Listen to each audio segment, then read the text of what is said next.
They made me clean out my desk while Madison watched from her glass office. Security guard wouldn't even look me in the eye when he handed me the cardboard box. 21 years at Pierce Manufacturing, and I was getting walked out like some guy who'd been caught stealing staplers.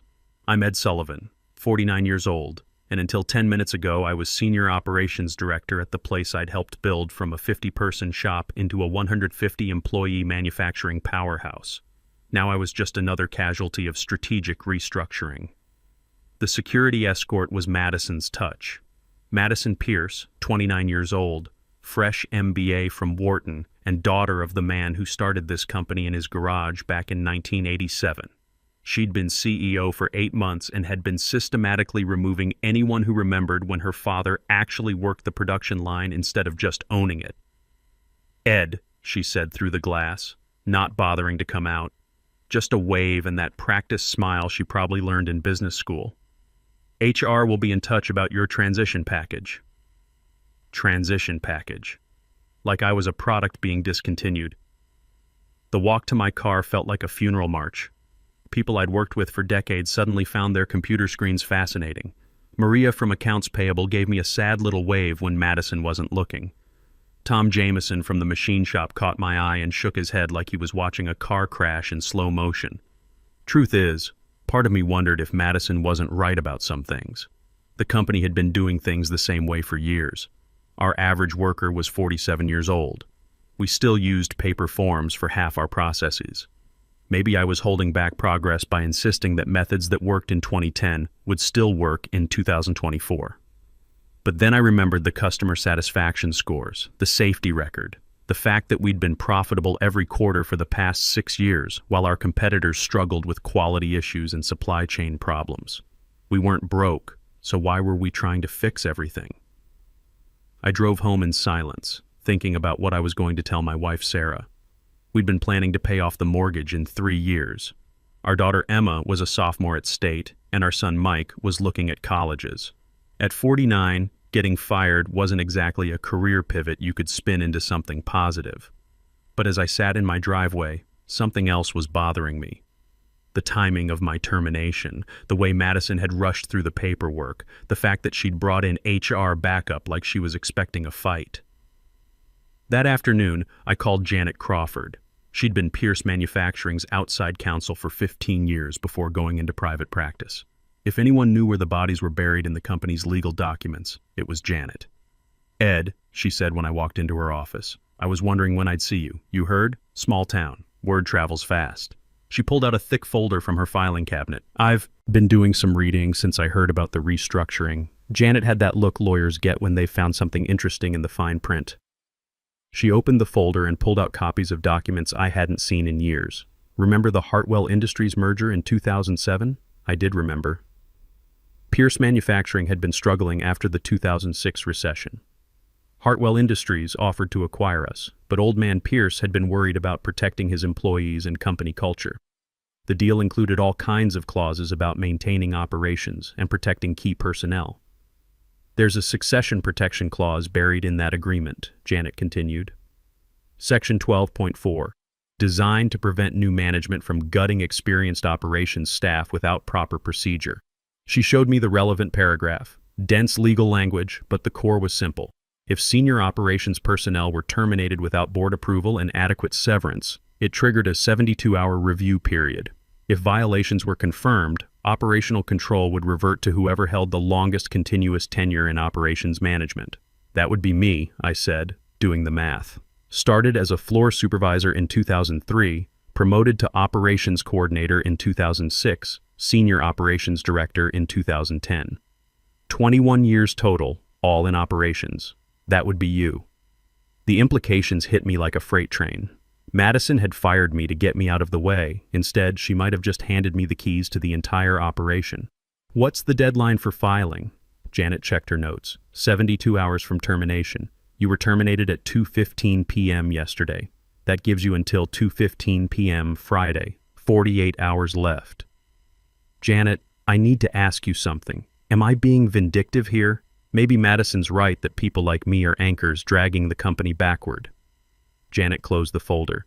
Ed, I've seen the quarterly reports. Pierce Manufacturing has been consistently profitable under your operational management.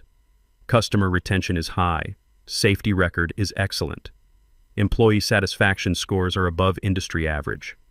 She paused. Sometimes change for the sake of change isn't progress. Sometimes it's just expensive. That evening, I called Tom Jameson. Tom had been at Pierce longer than anyone except me, and he'd been watching Madison's changes from the production floor. Ed, I was hoping you'd call. Things are getting weird around here. Weird how? Madison brought in efficiency experts today. They're timing assembly cycles with stopwatches, talking about automation and workforce optimization. Tom's voice dropped. Word is she's planning to outsource half the production line to some facility in Mexico. That explained the rush to clean house. Madison wasn't just modernizing operations. She was preparing to gut them. Replace experienced workers with automated systems and offshore labor. There's something else, Tom continued. She called an all-hands meeting for Monday. Agenda says exciting announcements about Pierce Manufacturing's future. I had a feeling those exciting announcements would involve pink slips for anyone over 40. That night, I sat at my kitchen table with the merger documents spread out in front of me. Sarah brought me coffee and looked over my shoulder at the legal language. What are you thinking about doing? I'm thinking about reminding Madison that sometimes when you try to throw out the old, you throw out the foundation along with it. But here's what made me nervous. Filing this claim wasn't just about getting my job back. If it worked, I'd essentially be staging a corporate coup, taking operational control away from the CEO. That was serious business, and if I was wrong about Madison's plans, I'd look like a power-hungry old fool seeking revenge. The next morning, I drove by the office early. Saw Madison's car in the parking lot at 6:30 a.m., which was unusual. Through the lobby windows, I could see her in the conference room with 3 people I didn't recognize, all suits, all serious faces, all taking notes while she pointed at charts on the wall. That decided it for me. Friday morning at 9 a.m., I walked into the county clerk's office with a notarized succession claim. Certified copies went to every board member via courier. Electronic filing with the state corporate commission. Everything time-stamped and documented. I made one stop on the way home. Janet's office, to drop off copies of everything. Ed, she said, reviewing the paperwork. You realize what you've just set in motion? I think so. The board will have to call an emergency meeting. Madison will fight this with everything she's got. And if you're wrong about her intentions, then I'll be the guy who destroyed his own career over a grudge. Janet nodded. But if you're right, then I might just save 150 jobs in a company that took 37 years to build. The 72-hour countdown had begun. Now I just had to wait for the phone to ring and hope I hadn't just made the biggest mistake of my life. That evening, Sarah found me on the back porch, staring at my phone. Having second thoughts? She asked. Third and fourth thoughts, I admitted. What if I'm just a bitter old man who can't accept change? She sat down beside me. Ed, in 21 years, how many times have you been wrong about what's best for that company? I thought about it. Not often. Then trust your instincts. And whatever happens, we'll figure it out together. The phone stayed quiet that night. But I knew Monday morning would be a different story. The call came at 6:47 a.m. Monday morning. Madison's assistant sounded like she'd rather be anywhere else. Mr. Sullivan? Ms. Pierce needs to see you immediately. The entire board of directors will be present. I was sitting on my back porch with coffee, wondering if I'd just made the biggest mistake of my career. Tell Ms. Pierce I'm no longer employed by Pierce Manufacturing. She'll need to go through my attorney. Sir, she said it's extremely urgent regarding legal documents delivered over the weekend. Board meetings didn't happen on Monday mornings unless something was seriously wrong. I can be there at 10 a.m. The parking lot felt different when you weren't rushing to beat the time clock. Gary, the security guard who'd escorted me out, looked embarrassed and muttered about just following orders. The boardroom was packed. Madison sat at the head looking like she'd spent the weekend on energy drinks and panic. Every board member was there, faces I'd known for 20 years. Janet Crawford sat in the corner with her folders, playing it professional. Board Chairman Mike Torres opened the meeting. Ed, we need to discuss this succession clause filing. Madison jumped in immediately. This is ridiculous, Mike. We can't let one disgruntled employee hold the company hostage over legal technicalities. It's not a technicality, Janet said quietly. It's a binding contract provision designed to prevent exactly what happened here. Torres leaned forward. Madison, walk us through Ed's termination rationale. Madison pulled out her tablet. Ed represented legacy thinking, preventing necessary modernization. Our metrics showed inefficiencies requiring immediate restructuring. What specific inefficiencies? Asked Linda Walsh. Paper-based processes, outdated equipment, resistance to automation. We're falling behind competitors embracing Industry 4.0 principles. Torres frowned. But our profit margins are strong. Customer satisfaction is high. What exactly were we falling behind in? Madison's confidence wavered. It's about positioning for future market demands. I couldn't stay quiet. What future demands, Madison? Our customers are happy with quality and delivery. We're profitable and growing. What problem were you solving? We can't stay competitive clinging to 20-year-old methods. Every major manufacturer is automating. We need strategic thinking. I've been thinking strategically for 21 years, I said. Strategic thinking means understanding what needs changing versus what just looks good in PowerPoint. The room went quiet. Janet opened her folder. The succession clause is valid. Ed's termination violated procedural requirements in the 2007 merger agreement. Unless the board overturns the termination by 2:15 p.m. today, operational control reverts to the designated successor. And that's Ed, Torres said. Madison looked around the table like seeing these people for the first time. You're overriding my decision based on 17-year-old paperwork? Brad Hayes spoke up. Madison, your father insisted on these protections during the Hartwell merger. He worried about exactly this situation. My father built this company. He'd want it to evolve, not stagnate under legacy management. Something snapped inside me. Legacy management? I helped your father build the systems you're eager to destroy. Those paper processes? They're why we haven't had customer complaints in 18 months. That outdated equipment? It's running at 94% efficiency without missing deadlines. She stared back. Those metrics don't account for opportunity costs. We could do better with modern systems. Or we could be like Henderson Manufacturing. They automated everything 2 years ago. Now they're at 73% efficiency, laid off half their workforce, and lost 3 major contracts because quality control failed. Torres looked at Madison. Is that where you want to take us? Henderson made implementation mistakes. With proper planning and consulting partners, we can avoid those issues. Consulting partners, Linda Walsh repeated.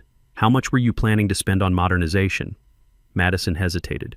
The initial automation package was $2.8 million over 2 years. Dead silence.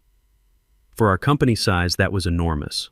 $2.8 million to automate processes already working efficiently, Torres said slowly, to future-proof operations and reduce labor costs. By eliminating how many positions, Hayes asked. Approximately 40 initially. I did the math aloud. $70,000 per eliminated worker. You're spending $70,000 to fire each person, not counting lost experience and knowledge. Madison's face reddened. Those workers could be retrained for higher value roles. What higher value roles? You're automating their expertise. What exactly do you retrain a 52-year-old machine operator to become? No answer. Janet checked her watch. 4 hours left in the 72-hour window. The board needs to decide. Torres looked around the table, all in favor of overturning Ed's termination and restoring his position. Hands went up. Not all, but more than half. Madison stared at the raised hands. This is insane. Motion passes, Torres announced. Ed, you're reinstated immediately. Janet wasn't finished. The succession clause doesn't just restore Ed's position. Given the merger violations, it triggers a 90-day operational review period. The designated successor has authority to restructure operations as needed. The implications hit like a bomb. Restructure how? Madison asked quietly. I'd thought about this all weekend. First, we're canceling the automation contract. All consulting agreements for operational restructuring are terminated. Madison went white. You can't undo everything. We have commitments. 30-day cancellation clause if operational requirements change, Janet said. New COO counts as changed requirements. Second, we're reviewing every personnel change from the last 6 months. People pushed out unfairly get their jobs back. You're destroying months of work, Madison said. I'm preserving 21 years of work. Torres nodded. Sounds reasonable. The meeting broke up with uncomfortable handshakes. Madison left without goodbyes. Board members filed out looking relieved. Linda Walsh pulled me aside. "Ed, you realize what you've done. You're essentially the most powerful person in this company for 90 days. She was right. And I had plans for those 90 days. Walking out, I caught sight of Madison through her new office window. She was on her phone gesturing frantically, probably calling those consulting partners to explain why their $2.8 million payday just evaporated. For the first time in months, I felt like I could breathe again.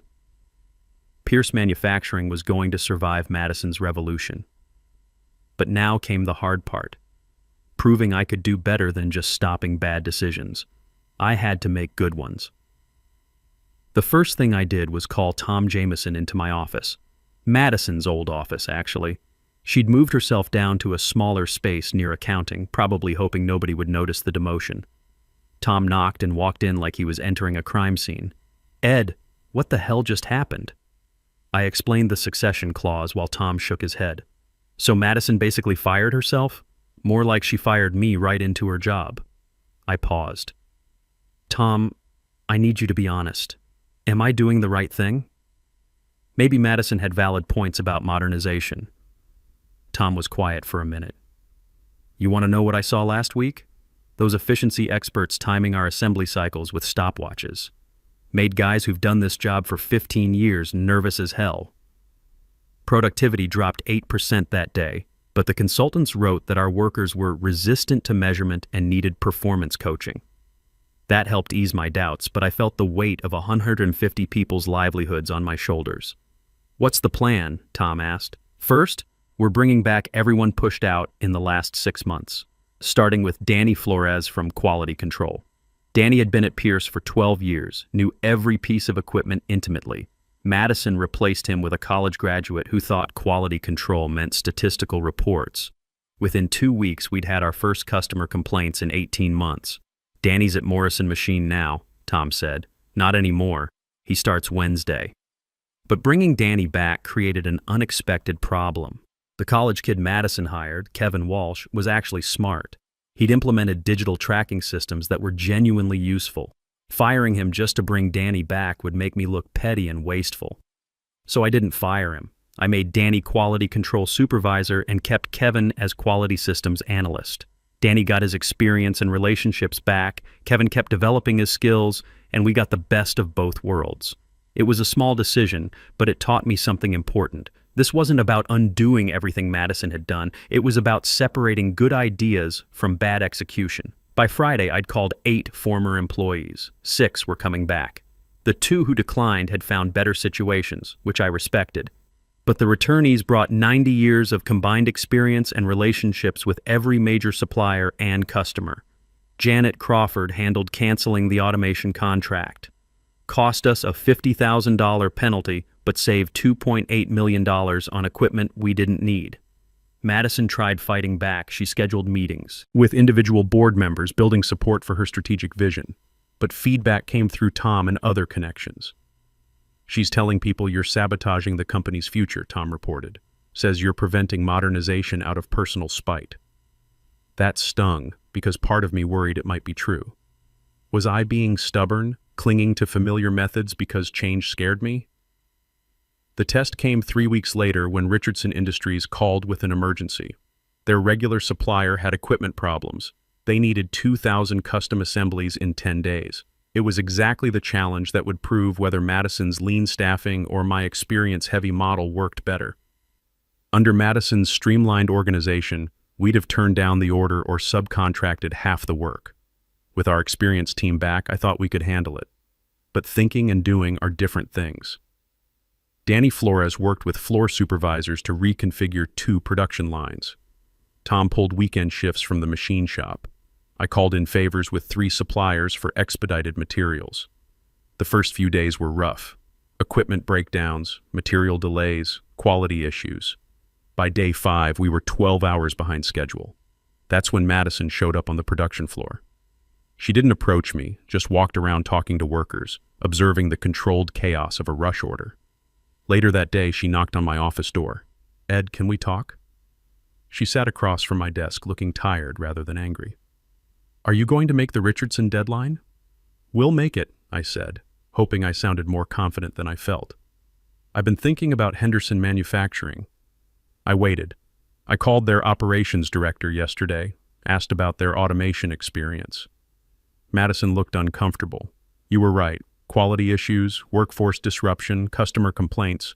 They're still struggling to recover. Automation isn't automatically bad, Madison. It's about timing and implementation. I know that now. She was quiet. I may have been trying to change too much too fast. It was the closest to an apology I'd get, and probably more than I deserved for some of my harsh words. Why did you really want to automate everything? I asked. She sighed. Because I was scared.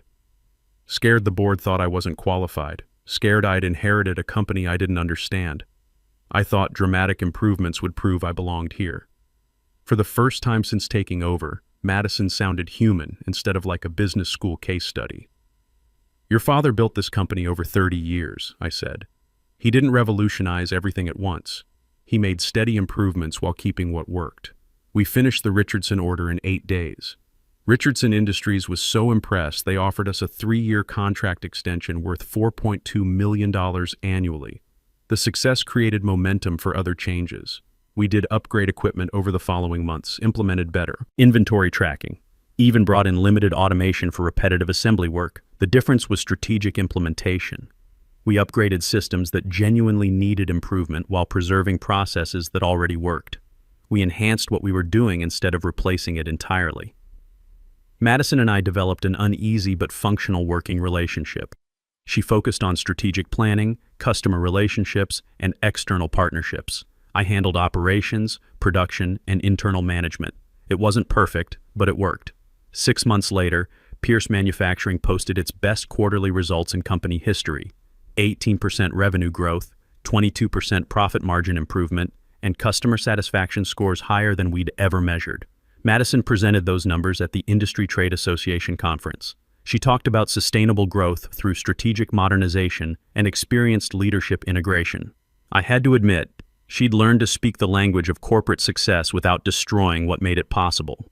The 90-day review period ended with the board making our arrangement permanent. I became Chief Operating Officer with equity participation. Madison remained CEO with clearer understanding of what she could and couldn't change. Sometimes at meetings, I'd catch her watching me handle operational issues with something like respect. Other times, I'd see her presenting strategic initiatives with genuine enthusiasm instead of desperate overcompensation. We'd both learn something crucial. Experience without adaptation becomes stagnation. Innovation without foundation becomes chaos. The trick is finding balance. And sometimes, the best way to find that balance is pushing each other hard enough to discover what really matters. The real test came 8 months later when Consolidated Industries tried poaching our biggest accounts. They'd been underbidding us by 15% across the board, promising faster delivery times and better technology integration. Classic predatory pricing to steal market share. Madison brought the threat to my attention during our weekly operational review. Ed, we're losing Richardson if we can't match their pricing. They're offering assemblies for $425 each instead of our $500. I ran the numbers. At $425 per unit, we'd operate at 3% margin instead of our usual 18%, sustainable for maybe 6 months before we'd start cutting costs elsewhere. What's Consolidated's strategy? I asked. They're betting we can't compete with their automated production lines. Their sales rep told Richardson they can deliver 2,000 units in 5 days versus our usual 10. This was exactly what Madison had worried about when she pushed for automation. A competitor using technology to undercut our traditional methods. Can they actually deliver what they're promising? Madison pulled up data on her tablet. Their facility videos look impressive. Fully automated assembly lines, digital quality control, AI-driven inventory. Management. I studied the information. Something didn't add up. Look at their customer retention numbers. They've landed 12 new major accounts in 18 months, but lost 8 existing ones. What does that tell you? They're great at winning bids, but terrible at keeping customers happy long-term. We decided on something that would have been impossible under Madison's original automation plan or my stubborn resistance to change. We'd compete on reliability and relationship, not just price. I called Richardson's operations director directly. Jim, it's Ed Sullivan at Pierce. I hear Consolidated's been making interesting offers. Ed, you know I hate this conversation. We've worked together for 6 years, but their numbers are compelling. I understand. What's driving the decision? Just price or other factors? Jim was quiet. Honestly, mostly price. But they're also promising faster turnaround. What happens if they can't deliver on those promises? What's your backup plan? We'd have to find another supplier quickly. Expensive and disruptive. I made a proposal that surprised even myself. What if we could match their price on a trial basis, but with guaranteed delivery times and our usual quality standards? 6-month trial. If we miss a deadline or have quality issues, you can switch to Consolidated with no penalty. Madison stared at me like I'd lost my mind. Matching Consolidated's price would eliminate most of our profit margin on Richardson's business, but Jim was interested. You'd really match their pricing? For 6 months, yes. But I need a guarantee you'll evaluate the total experience, not just price per unit. We got the trial agreement. Madison pulled me aside after the call. Ed, that's financial suicide. We can't operate at 3% margins. We're not going to operate at 3% margins, I said. We're going to prove Consolidated can't deliver what they're promising. When they fail, Richardson will pay our regular prices to avoid the risk. It was a gamble based on experience rather than spreadsheet analysis. I'd seen predatory pricing strategies before. Companies would win business with unsustainable bids, then either raise prices after customers were locked in or cut corners to maintain margins. The strategy paid off 3 months later. Consolidated missed 2 delivery deadlines for one of their major customers, then delivered a batch with quality issues requiring expensive rework. Word spread quickly through our industry network. Richardson's operations director called me directly. Ed, we want to extend our contract at your regular pricing. Consolidated's saving us money, but they're costing us reliability. Within 6 months, we'd won back 2 accounts that had switched to Consolidated, plus landed 3 new customers burned by similar experiences with low-bid competitors. The experience taught both Madison and me something important about competition. You don't win by becoming exactly like your competitors. You win by being better at what makes you different. Madison started focusing her strategic planning on relationship building and service differentiation, rather than technology automation. She developed supplier partnerships that gave us better material pricing and faster delivery times. She created customer service protocols that made us easier to work with than larger competitors. I started selectively implementing technology upgrades that improved our core strengths rather than trying to automate everything. Digital inventory tracking that reduced material waste. Quality monitoring systems that caught problems before they became customer complaints. Predictive maintenance that eliminated unexpected equipment failures. 18 months after my termination and reinstatement, Pierce Manufacturing was a different company. Not radically transformed, but strategically evolved. We'd grown from 150 to 180 employees. Customer satisfaction scores were company history highs. Profit margins had improved 24% through operational efficiency and pricing discipline. Madison presented our results at the National Manufacturing Association Conference. Her presentation was titled Sustainable Growth Through Strategic Evolution, Balancing Innovation with Institutional Knowledge. Watching her present, I realized she'd become the kind of leader her father would have been proud of. Someone who could speak modern business language while understanding the fundamentals that made business work.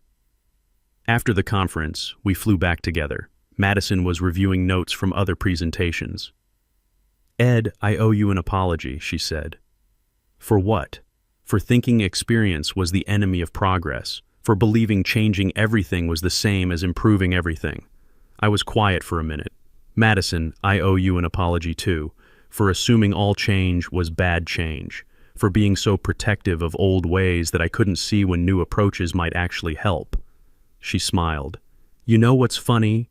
If you hadn't filed that succession clause, I probably would have run the company into the ground within 2 years. And if you hadn't pushed for modernization, we probably would have been stuck doing things the same way until some competitor really did make us obsolete. So we both needed each other to fail a little before we could succeed together? Something like that. These days, when new employees ask me about career advice, I tell them what my experience with Madison taught me. The goal isn't to resist change or embrace it blindly. The goal is understanding what's worth preserving and what's worth improving. Sometimes that means filing succession clauses to stop bad decisions from destroying good companies. Sometimes it means admitting that the way you've always done things isn't the only way to do them. But mostly it means remembering that businesses aren't just numbers on spreadsheets or processes in flowcharts. They're communities of people trying to create something valuable together. And when you're trying to build something that lasts, you need both the wisdom to know what works and the courage to imagine what might work better. The last laugh isn't about proving you were right all along. It's about being smart enough to learn from being wrong and generous enough to help others do the same.